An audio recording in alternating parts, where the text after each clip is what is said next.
The ring sat on the edge of the utility sink in the men's restroom on the 14th floor of Caldwell Merritt Properties for 11 minutes before Marcus found it. He saw it when he pushed the cleaning cart through the door at 9:30 on a Tuesday night, the building mostly empty by then. The overhead light throwing everything in that flat white that makes colours look wrong. It was a platinum band with a round solitaire, and even from across the room, Marcus could tell it was the kind of ring that cost more than he made in a year. Maybe 2 years? He was not thinking about that, though. He was thinking about whoever had left it there and how they were probably already sick with panic somewhere on one of the floors below him. He did not pick it up right away. He stood and looked at it for a moment, the way you look at something that does not belong to you and does not belong in the place where you found it. Then he pulled a paper towel from the dispenser, laid it on the counter, set the ring carefully on top of it, and went back out to the hallway to find the building's night security officer. He didn't have to look long. He had no idea, standing there in the hallway with his cart, that the man who owned that ring was still in the building. He didn't know that the man was standing at the window of his corner office on the 14th floor, 3 suites down, watching the city, and trying to talk himself into going home to the woman who had said yes to him 3 weeks ago at a waterfront restaurant, and then listened while he explained that the ring would need to be resized before she could wear it every day.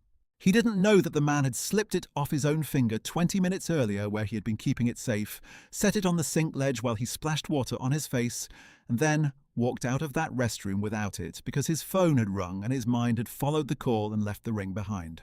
Marcus's name was Marcus Ellis. He was 41 years old and he had worked for Brightline Facility Services for 7 years. He cleaned the 14th and 15th floors of Caldwell Merritt 5 nights a week, Monday through Friday, starting at 8 o'clock in the evening and finishing around midnight. He made $17.20 an hour. He had a daughter named Kezia who was 13 and a half, and on the nights she stayed with her mother, he stopped at the vending machine near the loading dock and got a bag of pretzels and ate them alone in the utility closet during his break, sitting on a bucket, reading whatever novel he had going at the time. On the nights Kezia stayed with him, he called her from the hallway during that same break and listened to her talk about school and her friends and whatever drama had unfolded that day, and those were the better nights. He had lived in the same apartment in the Eastwood neighborhood for 9 years. It was a 2-bedroom on the 3rd floor of a building that smelled of other people's cooking when you came in from the street, and the radiator knocked in the winter, and the window in the 2nd bedroom, which was Kezia's, had a crack along one corner that he had sealed with weather stripping twice already and would need to seal again before December. He drove a 2013 Civic with a cracked rear bumper that he kept meaning to have fixed and never got around to. He owed $11,000 on a medical bill from a surgery 3 years back, and he paid $150 toward it every month, which meant he had been paying it for 3 years and still had almost half of it left. He did not talk about this to anyone, not to his daughter and not to his mother and not to the other Brightline workers he saw at shift change. It was the kind of debt that sat behind everything, quiet and patient, the way certain griefs do. When Marcus drove to work each evening, he passed through 4 distinct neighborhoods between Eastwood and the downtown where Caldwell Merritt stood, and the buildings changed as he drove, from row houses with chain-link fences and community garden plots to the glass towers near the waterfront that caught the last of the evening sky, and held it for a moment before letting it go. He had made this drive so many times that he did not see it anymore, the way you stop seeing things you pass every day. He parked in the garage on Clement Street that offered a discount to service workers between 4 and 6 in the evening, which meant he was never late. He was not a man who complained. His supervisor at Brightline, a woman named Donna, had noted in his annual reviews that he was thorough and reliable, and that she had never once had to address a complaint about his work in 7 years. She had written, in his most recent review, that Marcus was the kind of worker you could not replace easily. And she had meant it. And Marcus had read it during his lunch break on the bus home and felt something in his chest that he did not quite have a word for. It was not pride, exactly. It was closer to the feeling of being recognized for something you had not realized anyone was watching, which was the only way Marcus had ever known how to work. He didn't perform care. He just had it. If someone had asked Marcus that night what he was thinking when he found the ring and went to get security, he would have said, he was not thinking about much of anything. You find something that belongs to somebody else, you do the thing that gets it back to them. That was how he would have put it. He would not have dressed it up with more words than that. The security officer on duty that night was a young man named Troy, who Marcus had known for about 2 years, the way you know someone you see at shift change twice a week. Troy came with him back to the restroom and looked at the ring on the paper towel and let out a low sound. "That's not cheap," Troy said. "No," Marcus said. Troy took a photograph of the ring with his phone and radioed the front desk to see if anyone had called down about a lost item. There had been no call. He went to the sign-in log to see which offices on 14 had had late occupants that evening, and Marcus went back to his cart and kept working, moving down the hallway with his mop, and did not think more about it. He had finished the men's room on the far end of the floor and was starting on the corridor by the elevator bank when he heard footsteps coming fast from the direction of the corner office. A man in a suit jacket with his tie loosened appeared around the corner, and even from 15 feet away, Marcus could see the particular quality of alarm in his face, the kind that is personal and close, not professional. "Did you find a ring?" the man said. He was breathing a little unevenly. "In the men's restroom, a platinum band with a diamond." Marcus nodded. "Security officer has it. Troy. He's at the desk near the elevator." The man closed his eyes for a moment, and when he opened them, something in his face had changed. He looked at Marcus the way people sometimes look at you when they have been frightened, and the fear has just left their body and they are not quite sure what to do with what is left. "Thank you," he said. The words came out slowly, like they were carrying weight. "Sure," Marcus said, and he meant it simply. The man's name was Garrett Caldwell. He was 53 years old, and he had built Caldwell Merritt Properties from a 2-person brokerage that operated out of a rented office the size of a large bathroom into a regional commercial real estate firm that now managed more than $400 million in assets across 3 states.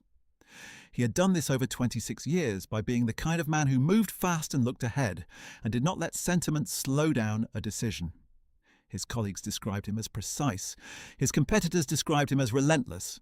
His daughter, who was 28 and who he was very proud of, described him as the person who taught her that you could be rigorous and still be kind, though he was not sure he had always lived up to that. He had been engaged once before, in his late 30s, and it had not worked out, and he had spent a long time afterward not looking. The woman he was engaged to now was named Claire. She was 50, and she worked in non-profit arts administration, and she laughed at things he would not have expected. And she was the reason he had started leaving the office before 8 o'clock on most evenings.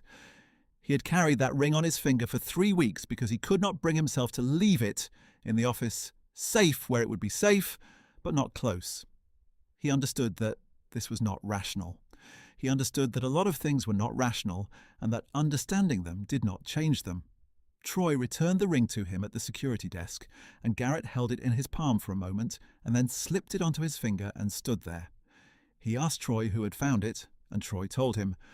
"Marcus Ellis, the cleaning crew, been working this floor for years." Garrett nodded.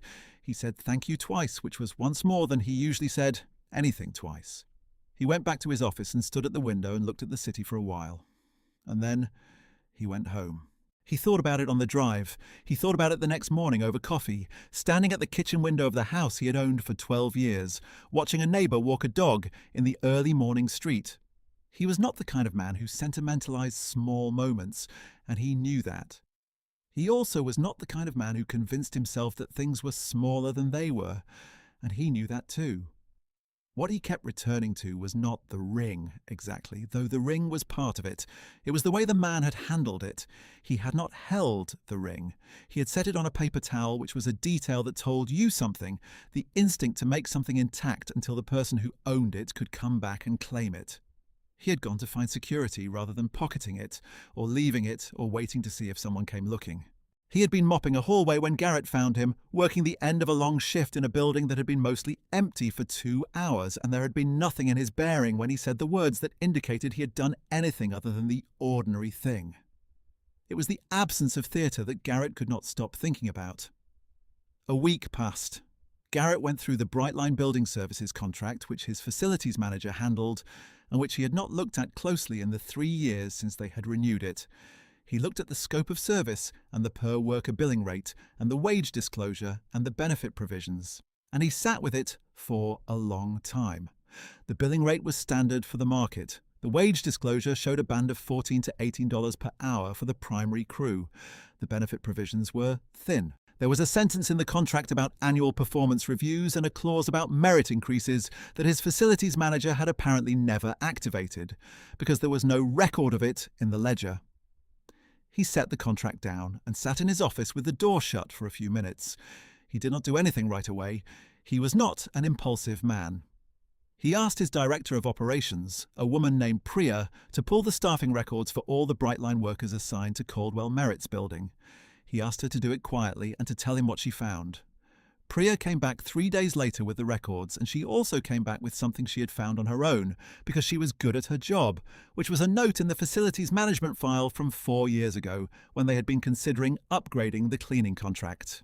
The note, written by the previous facilities manager, said that the janitor on the 14th and 15th floors had been specifically requested to continue by 3 of Caldwell Merritt's longest tenured partners, who had named him by name in an internal email, and said he was trustworthy and thorough, and that they did not want the change in contract to displace him.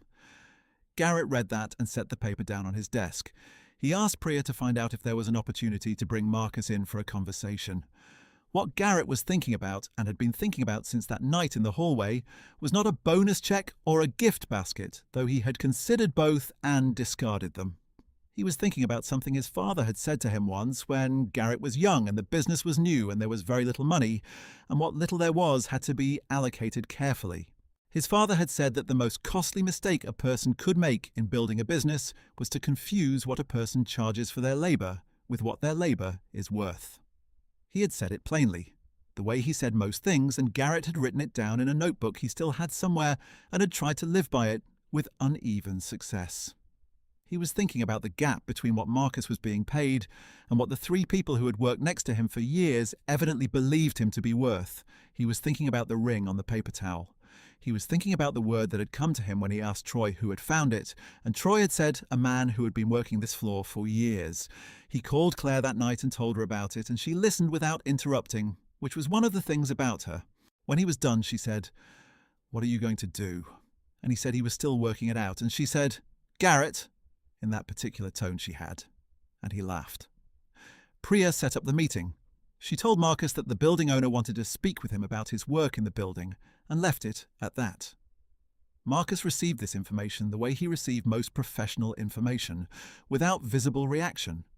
He thanked Priya and did not ask her any questions, because he had found over the years that the questions he was most tempted to ask in moments of uncertainty were the ones that revealed more than they gathered, and he preferred to go into something unknown without having given away his own unease. That night he told his mother about it, on the phone. She listened until he was done, and then she said, "Are you sure it's not trouble?" And he said he was not sure about much of anything, and she said, "Well, you haven't done anything wrong, so whatever it is, you go in there with your head up." Then she told him to make sure his shoes were clean. His shoes were clean. He sat in the small conference room on the 14th floor on a Thursday afternoon and waited for Garrett Caldwell to come in, and while he waited, he looked around the room at the framed aerial photographs of properties on the walls, and the long, polished table, and the view out the window of the city's skyline. The same skyline he drove toward every evening from Eastwood, now seen from inside it. He thought about the various forms that trouble could take and tried to identify which one this was. He could not. Garrett came in without a jacket, his sleeves rolled to the forearm, and sat down across from Marcus and did not open with anything formal.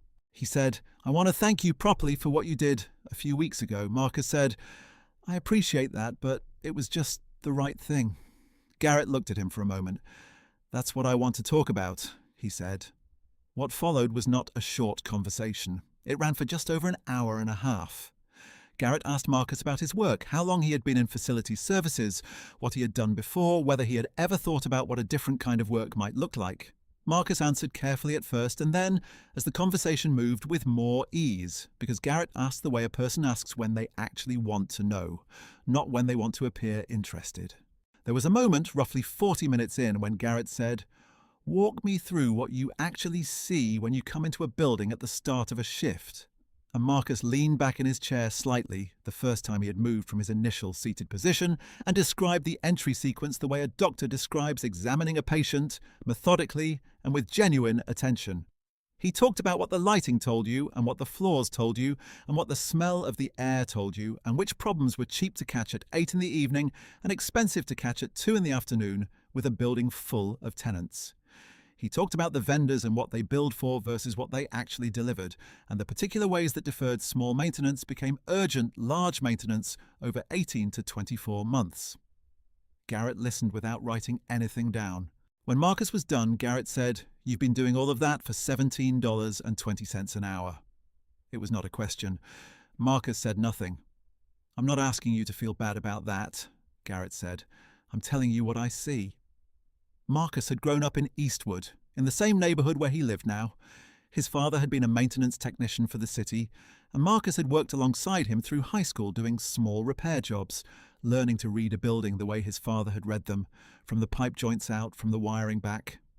When his father got sick in Marcus's second year of community college, Marcus had come home and helped, doing what needed doing, and eventually the schooling had not resumed the way he had meant it to. He had worked a series of jobs over the years, and he had been good at most of them, and he had wound up at Brightline because the hours worked with Kezia's schedule, and the work itself did not bother him. He was the kind of person who liked to see a thing made clean and orderly. He took a quiet satisfaction in the particular completeness of a floor that was done, the way the morning crew would walk in and not notice what he had done because it looked as it should, and that not noticing was its own form of proof. He told Garrett some of this and not all of it. He did not tell him about the medical debt. Garrett told him some things in return. He told him that 3 of the firm's partners had put his name in writing 4 years ago when the contract was being reviewed. He told him that in 26 years of running this business, he had developed a reliable instinct about people, and that instinct had been consistent about Marcus from the first night in the hallway, though he could not have told Marcus then what he was going to do about it. He told Marcus he had an idea he wanted to put to him. Marcus sat still and listened. The idea was this. Caldwell Merritt had expanded into property management over the past 3 years, and they were managing a growing inventory of residential and commercial buildings, where the facilities and maintenance function was significant, and where they kept losing money to vendor inefficiency and poor coordination. What they needed was someone who understood how a building actually worked from the inside, not from a spreadsheet.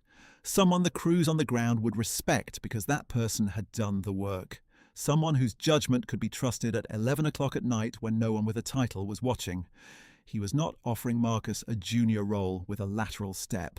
He was offering him a position as Director of Facilities Operations with an ownership stake tied to performance over 3 years, a salary of $92,000 to start, full benefits, and an agreement to fund Marcus's completion of a property management certification through a program Caldwell Merritt already used for 2 of their associates. He laid it out the way he ran everything, clearly and without decoration.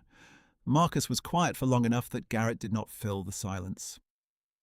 "You don't know me," Marcus said finally. "Not really. I know you well enough," Garrett said. "And I'll know you better. That's what 3 years of a partnership provision is for." Marcus looked at the window. Outside, the city afternoon was doing what city afternoons do, going on without them. "I have a daughter," Marcus said. "I know," Garrett said. "Priya mentioned you have a child. I want her to see this be real before she sees the title," Marcus said. Garrett nodded slowly.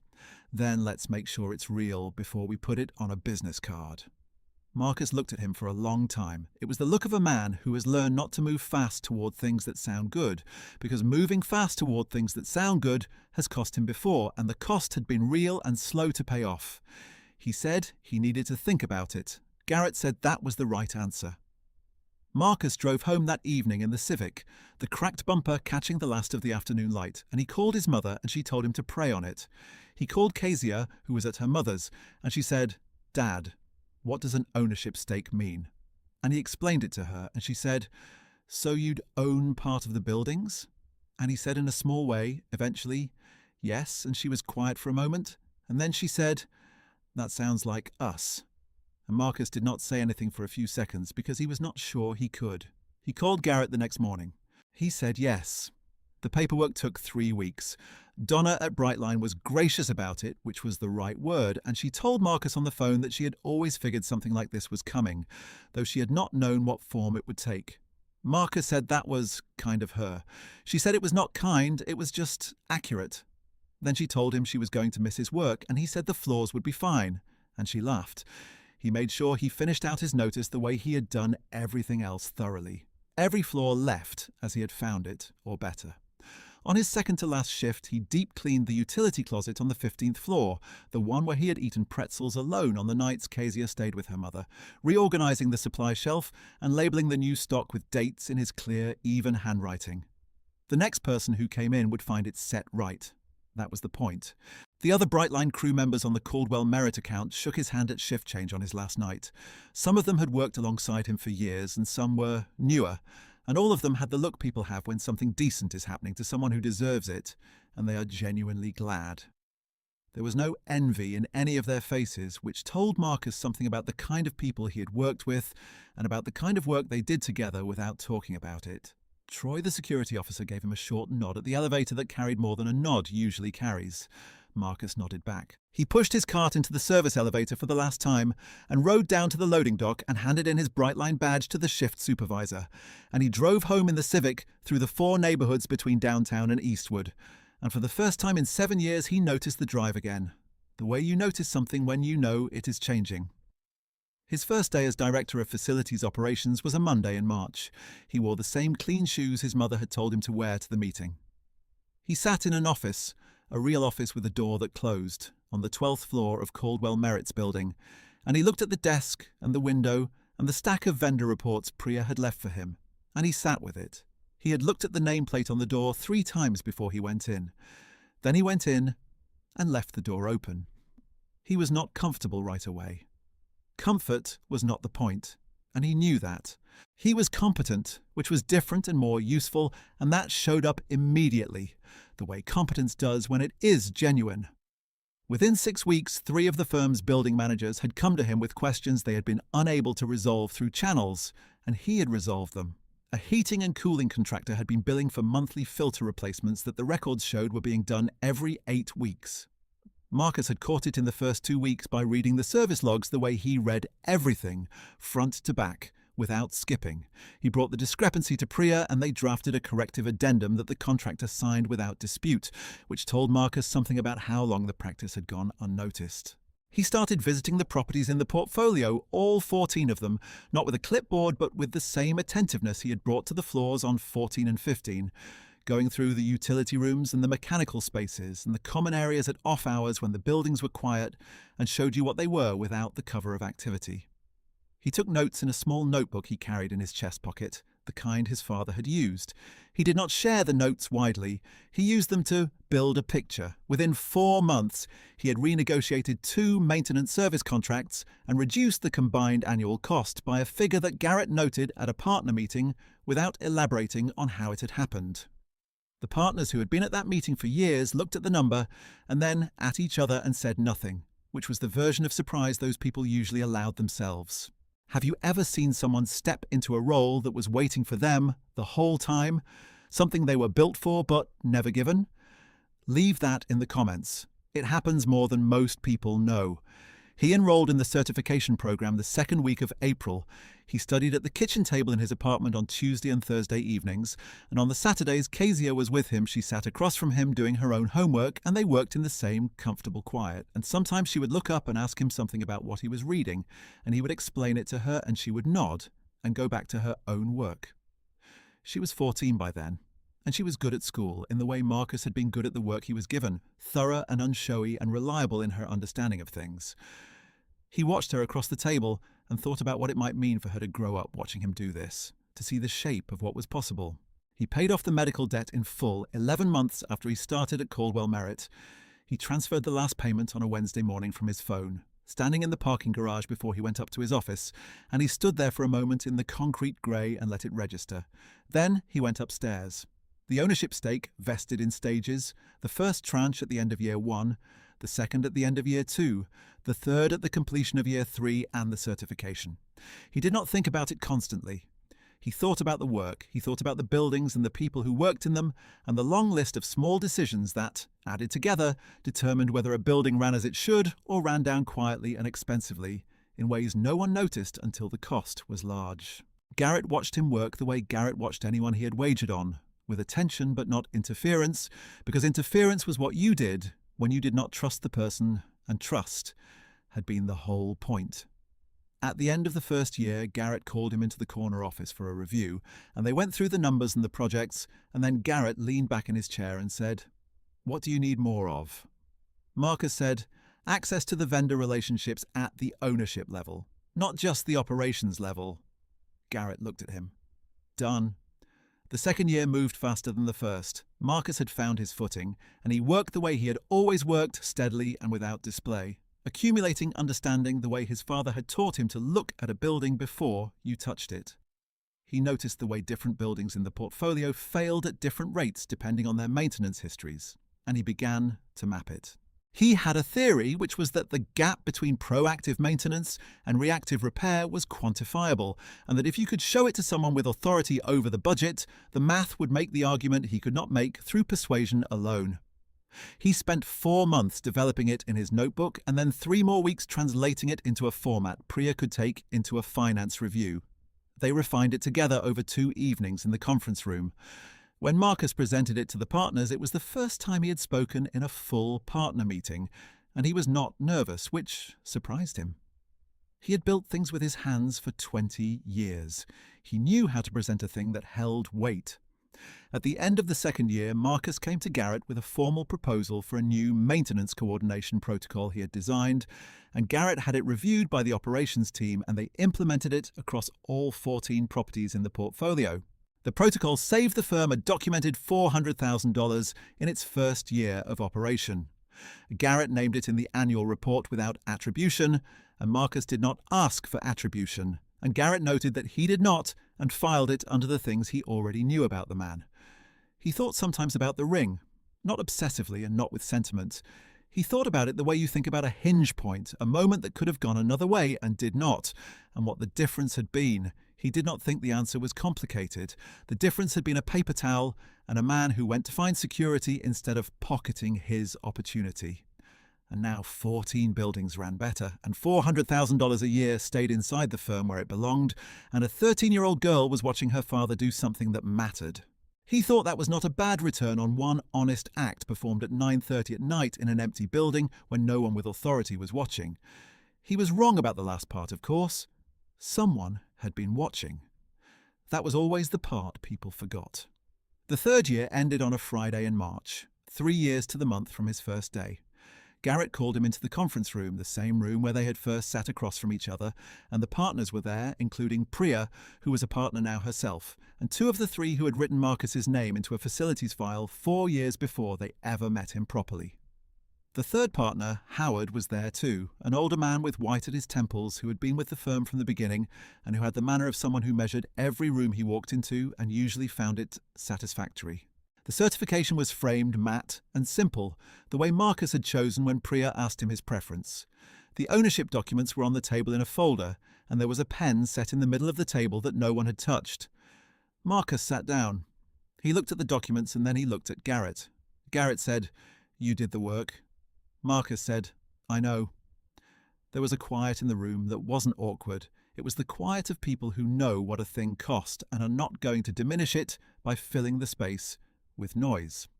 Marcus signed the documents. His hand was steady. He read each page before he signed it, which took a few minutes, and no one in the room said anything or indicated impatience because that was the kind of room it was. Kezia was 16 now, and she was there, sitting at the far end of the conference table in her good jacket, the navy one she had picked herself at the beginning of the school year, having come directly from school because Marcus had asked her to be there, and she had not asked why because she already knew. She had her backpack on the floor next to her chair and her hands folded on the table, and she watched her father sign his name, and she pressed her lips together and looked at the window the way people look at something when they are trying to hold their face together. Howard leaned over and said to Kezia, "Your father is the most reliable person in this building." Kezia said, "I know that." Howard said, "We're glad we figured it out." He said it simply, without the kind of congratulatory warmth that would have made it less true. Kezia looked at him and then at her father and said, quietly, the way she said things that were important, "It just took a ring." She was not wrong. The ring, as it turned out, had been on Garrett's finger when he walked into that conference room.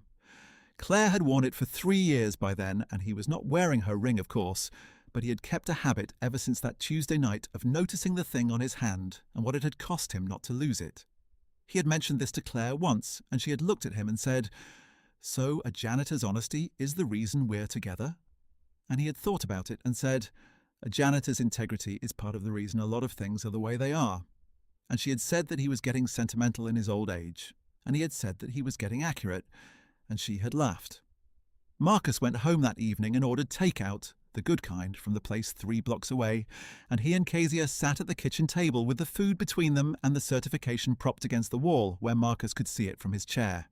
Kezia asked him if he was going to move to a nicer apartment. He said, maybe. He said he kind of liked the one he had. She said, "Dad," he said he was thinking about it. She said that was probably enough. They ate. Outside the kitchen window, the city went on in its ordinary way. The sounds of it coming through the glass, and Marcus sat at his own table in his own apartment, on an evening that was different from all the evenings before it, without looking different from the outside, and he felt, very quietly, the particular feeling that comes when a thing you carried for a long time is finally set down. Not gone. Changed. Lighter. He had not kept the ring, of course. He had never thought of it. You find something that does not belong to you. You return it. That was all. That had always been all. He did not know that Tuesday night 7 years ago, standing in the hallway with his cart, that the thing on the paper towel was going to rearrange everything.